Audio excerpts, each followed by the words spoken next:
This is St. Louis City.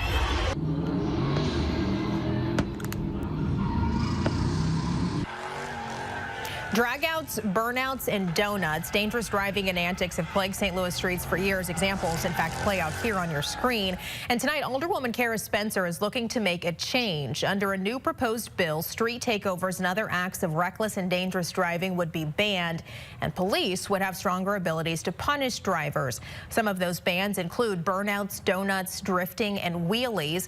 Alderwoman Kara Spencer says the city of St. Louis has a pedestrian fatality rate 3 times the national average. If caught, drivers could face a $500 fine or up to 90 days in jail. The vehicle involved could be impounded or held for up to 30 days, and anyone who runs from police could be charged with a felony under the newly passed Valentine's Law. We have